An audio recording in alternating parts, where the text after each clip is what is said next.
Hey, welcome to Vic Knows the Vibes, where every chat is a vibe check. I'm your host, Vicky, here to explore life's nuances with you.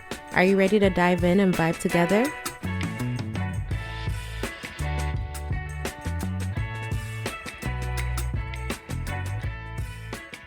Today, I'm going to be diving deep into a topic that's both personal and powerful, and that is navigating body image, and more specifically, navigating body image as a Black woman.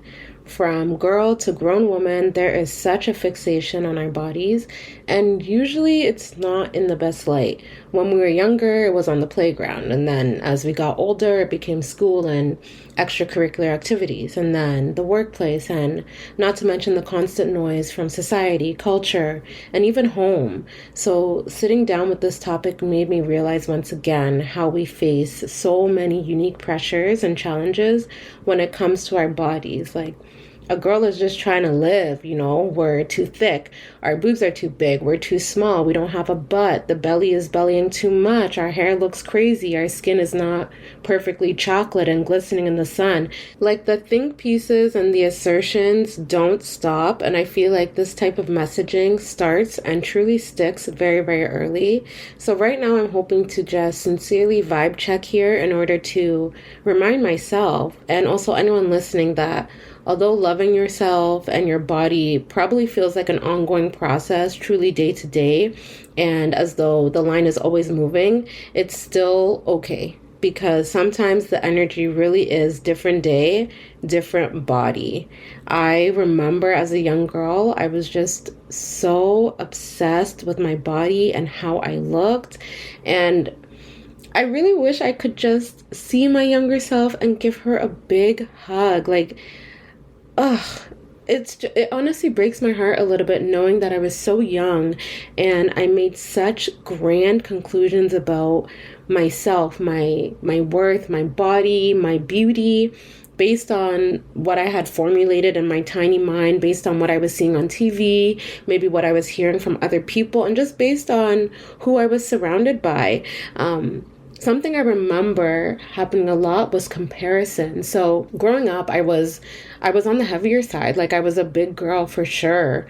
And so I was always compared. And in my culture, the Ghanaian culture, man, they're very blunt, especially those from the older generations. They don't hold back. They see it, they say it. So I just remember a constant comparison of, which one is it? Is it Vicky, the fat one? Is it Vicky, the big one? Or is it her sister? Is it the one who's smaller, skinnier, leaner? And I just remember always thinking like, okay, I'm fat. And attaching the word fat with the negative connotation and feeling like, okay, well, fat must be bad. I don't look nice. And then don't even get me started on the sexualization of my body at a young age, because I was a young girl who was more developed. I had hips, I had curves, I had boobs. I remember when I hit puberty in probably grade 7-ish, and my boobs really started to develop. Oh man, I was so self-conscious. I remember I would wear big sweaters even when it got closer to the spring semester in school, and I remember being so hot, but I was like, there's no way I'm wearing just a t-shirt and my bra, like my boobs are going to be on display and I hate them and this and that. And I'm like, this is not something a young woman should have to think about or deal with. And so yeah, that's honestly kind of what inspired me to want to talk about this topic today, because I feel like there is thankfully a lot of body positivity now, and we are unlearning a lot, and I feel like the younger generations are more equipped with information in order to pour into our children and our teens and help them and encourage them to love themselves and understand that they are growing. Hormones are a thing. Like, the body is always changing. But I feel like we still have a long way to go. So I don't want it to be like, oh, what are you talking about? Like, now everybody loves being thick. What are you talking about? Because even that, let's be real, it's the right kind of thick. Like, you have to have the butt and the thighs, but no cellulite, no belly fat, this and that. Like, please. So it's not lost on me where these pressures and obsessions with how we look are stemming from. Of course, we have the societal and cultural pressures. We also have the male gaze. We also have the industries that are capitalizing off of our insecurities and obsessions. Per Google, the beauty industry in 2024 is worth, and like what are we in right now? We're in June. And the beauty industry is currently worth 670.8 billion with a B dollars. And then the health and fitness industry in Canada 2024 is worth 5.5 trillion dollars with a T. This is per Google. Obviously, if these numbers are incorrect or if someone has some facts to add here, please do so. But those numbers alone are insane. And of course, if an industry is making crazy amounts of money, why would they change their process? You know, if it's not broke, don't fix it. And to them, they're just seeing dollar signs. So if you're making money off of men and women feeling like they don't look good, they don't feel good, oh, I want to get rid of this, oh, I want to get this quick surgery, oh, it's not invasive, it's this, it's that, why would we then flip the script and be like, hey, be happy with yourself, love yourself, da-da-da-da, of course. So they're doing what they need to do. So I think at this point, yes, it would be great for them to take responsibility for how they're impacting women, young and old. But hey, sometimes you gotta turn away from them and just look at yourself and be like, what can I do to unlearn and navigate myself towards a better future, you know? This just reminds me of the craze of Ozempic right now, even. Diabetes medication meant for individuals with diabetes who, you know, it's supposed to be used with diet and exercise to manage your weight, right? So people who take Ozempic might be struggling to manage their diet and exercise.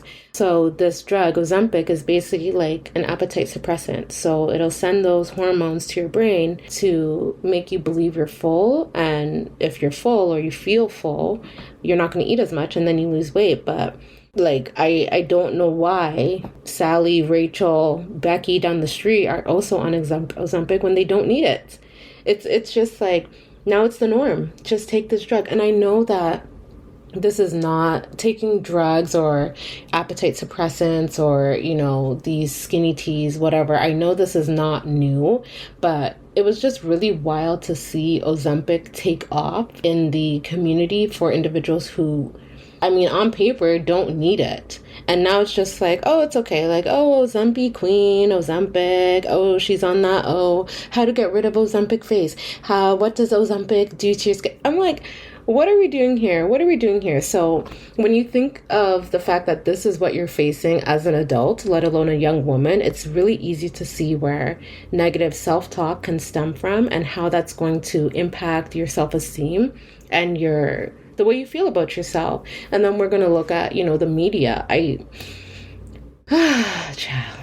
The media, that's a whole different ball game.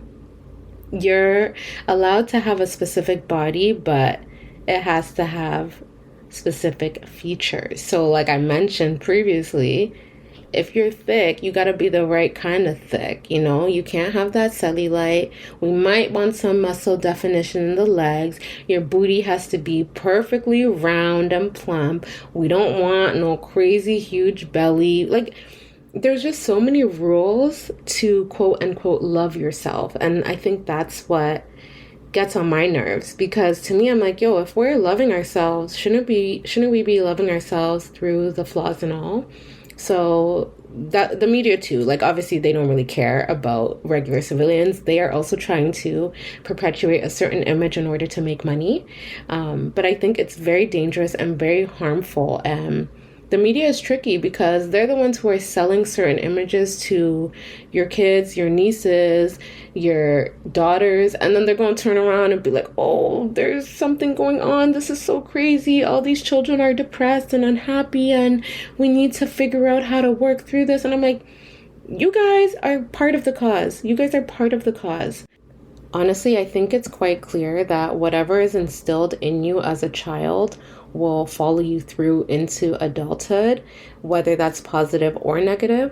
And once you're an adult, you either have to do the work to maintain that positivity or do the work to unlearn and let go of that negativity.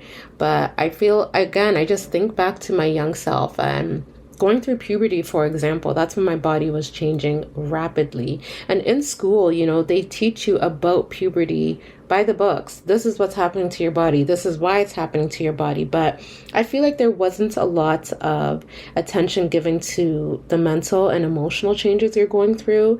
Everyone's like, oh, young teenager or teenager, they're so hormonal, they're so moody, they're so mean. But can we talk about why? Can we give grace and explain maybe why their behavior has changed drastically and why they're sleeping all day, why their appetite has increased or decreased? I feel like we're just doing such a disservice to the teens, the tweens, the adolescents by not learning as much as we can about growing bodies. And so, yeah, at that age, there's so much going on and you don't realize until you're kind of out of it, looking back, being like, wow, I wish I knew X, Y, and Z, And then once we hit our 20s and even 30s, your body is changing again. And it wasn't until maybe like a couple of years or honestly months ago where I really leaned into that information as well to say, yo, maybe this is not me just being lazy and making horrible diet decisions. Maybe my body is going through more changes. Maybe my metabolism has slowed down. Maybe the muscle recovery for my body after I work out is much longer as opposed to when I was 19 or 20. Because of my hormones, maybe the weight distribution is drastically different, So many people talk about grown woman weight, but I feel like we say it jokingly and we don't give that even enough attention to be like, okay, maybe this is a reason. Maybe this explains why. Maybe in my early 20s, I was so lean, but now I'm touching 30, 31, and I do look different. I have gained weight. It's not just, oh, she let herself go. There are reasons why this is happening that might not be fully in my control, So I feel like that's also where giving grace comes in, because we as a society are so hard on each other, but we also internalize that and then we're so hard on ourselves. So I think being able to understand those different biological factors, lifestyle factors, and how those compound into who you are as a human being should be looked at a bit more, I will say, as a woman who is now in her early 30s, I think I am doing a much better job at learning my body, learning what works and does not work, understanding that, certain diet and lifestyle changes have to be implemented in order to be the best version of myself, all the while giving grace to know that, of course, the body is always changing and the body is always feeling differently. I think an important distinction that I made in the past couple of years has been being able to differentiate between healthy weight, healthy diet, healthy lifestyle, as opposed to societal expectations. So as I mentioned, when I was younger, I was I was heavy, became obsessed with my weight, obsessed with food intake, lost a bunch of weight. And it wasn't until maybe university and probably towards the end of university when I think I kind of took a step back and allowed my body to grow as it was meant to grow and look how it was meant to look. And I slowly but surely began to fall in love with my new body. I think being tapped into what I was ingesting as well was very, very important. And certain people that I was around as well helped me really see myself for who I was and see that beauty that was likely there all along. But when I need to speak to my girls in their 30s because there's a lot going on. Life is lifing, and whether you are single in a relationship, you're married, you got kids, you don't have kids, I feel like when I talk to a lot of my girls or just, see people sharing their stories online, the diet and exercise is it's tough. It's tough. And it's tough because you're trying to manage all these different things in your life. And unfortunately, your weight or your diet are things that fall to the wayside because seemingly there's so many other things that you feel like you can manage faster and better. With all of that being said, I don't want to stray too far from the actual importance of finding a healthy balance between your priorities like work, fitness, personal time, family, whatever it is. It's always going to be down with toxic media, societal and cultural pressures, But we also got to take a step back and hold ourselves accountable, sis. If we truly want to live a healthy and balanced lifestyle, we got to put in that meaningful work. Of course, it's going to be challenging and tiring and even demotivating sometimes, but you got to just keep going until you see the results you want, or until these positive habits that you've implemented become second nature, And with that, I feel like mindset is huge. Like, I don't want to be like, oh, be positive all the time, happy go lucky, sunshine and rainbows, but your mindset plays a huge part in goal creation and goal attainment. There are some days where you may not want to tap into the positive body image or the positive eating or the positive exercise, and that's okay. I am a firm believer in giving grace and allowing certain feelings to come and go, but that's where the accountability piece comes in, to recognize, okay, how many times am I going to do this? How many times am I going to break that promise to myself? I said I was going to do X, Y, and Z last month or last week. Now we're here. I haven't started. So it's like a fine dance you got to find. But I think if you eventually work yourselves towards a better or healthier mindset, you'll be able to better embrace your body, understand body diversity and self-acceptance. I think that understanding that your body is always going to change as women, whether we have kids or not, your body is going to change. So maybe it's time for us to let go of a specific image we have of ourselves, or what we look like when, we were 18 and eating 5,000 calories and still had abs. Sometimes we got to also accept that times are different. Our bodies are different. The foods are different. What is being put into these foods are different. So we got to understand and act accordingly. And I think even if you are going on a specific lifestyle change journey, in part with loving and understanding your body, is celebrating yourself and celebrating victories maybe that aren't attached to certain numbers. So we're not always on the scale looking for a specific number. We're not always trying to fit into a specific dress size or pant size. Like, maybe we're just taking stock in the fact that our strength has improved, our stamina has improved, our lung capacity is so much better. Oh wow, like I used to go up these stairs and I was so out of breath I couldn't speak, but now I feel good going up these stairs. When I get to the top, I can speak normally. That's also a victory. I think that's very, very important. When I was kind of sitting down to record this episode, I wanted to kind of do some research into helpful tips and strategies to help myself in this journey and maybe help someone who's listening. So for example, when it comes to, workout strategies, maybe it's important to you to set realistic and achievable fitness goals. So maybe I'm not going to sit there and say, within 4 weeks, I'm going to have a 12-pack. Maybe instead I'm going to focus on reducing my bloating and reducing the feelings of discomfort associated with my bloating. Maybe I'm going to try incorporating activities that I actually enjoy. So for me, I used to feel like, oh, walking's not a real workout. Oh, I don't feel like I'm getting enough out of it. I'm not sweating. I'm not burning a crazy amount of calories. But I was one of those people sleeping on walking. It's enjoyable. You can get out in nature. You can just have a low intensity workout and still feel good. So that's something that even I've incorporated to help me stay motivated and feel like, you know what, you still got outside. You got some steps in. Good for you.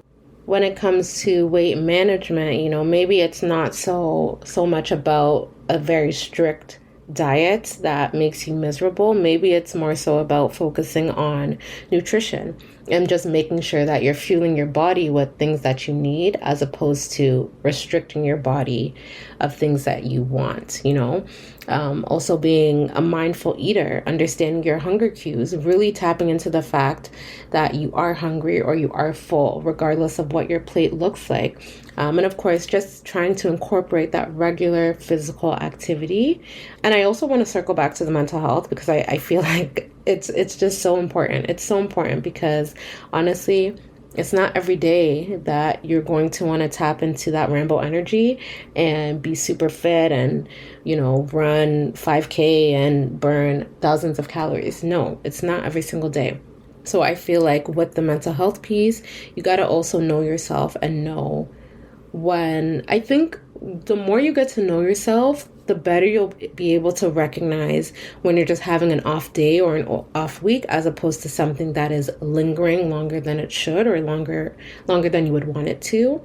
So to combat that, there's things like journaling. You can journal to get to know yourself more, be able to understand those feelings, identify your triggers when it comes to maybe food or weight or body image.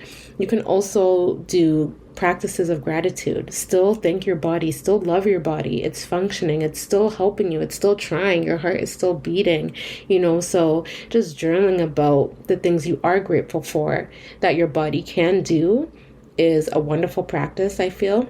Extend that self-compassion and grace to yourself. Positive affirmations are great.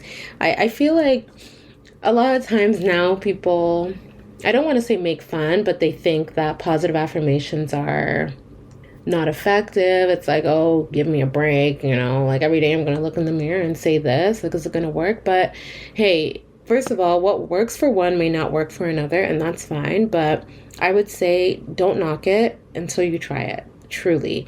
Sometimes you do need to stand in the mirror, look at your body naked and be like, okay, girl, you look good. I love this about you. I love that about you. Speak life into yourself. I feel like we truly need to be our biggest fans, because if I don't love my body, if I don't love the way I look, it's just bananas for me to think that someone else should, How can I expect someone to speak life into me when I'm not speaking life into myself?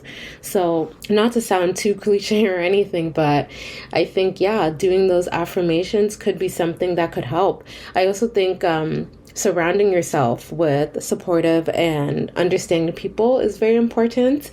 It's really easy to get tied up in certain communities, whether that's online or in person, that are so one way that the minute you veer off or even try to explore a different avenue, they shame you or they make you feel like crap. That, no bueno. That's not good. That is not good at all. You need to be surrounding yourself with people who understand your plight, hold you accountable, but give you grace, maybe redirect or reframe when they see that you might need it. They actually care about your well-being. They want to see you succeed. They want to see you feel good and look good.